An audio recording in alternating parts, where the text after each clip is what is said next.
I mean, of course, first of all, you need a father and mother that likes the bikes, because when I started when I was 5 years old, I asked to them a bike, but they like and they were a big passionate, and then they give me the opportunity.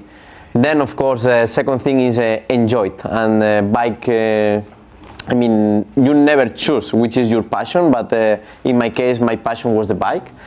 And then, of course, when you arrive more in a professional side, then you need to have your main priority in your life, that is racing and your work.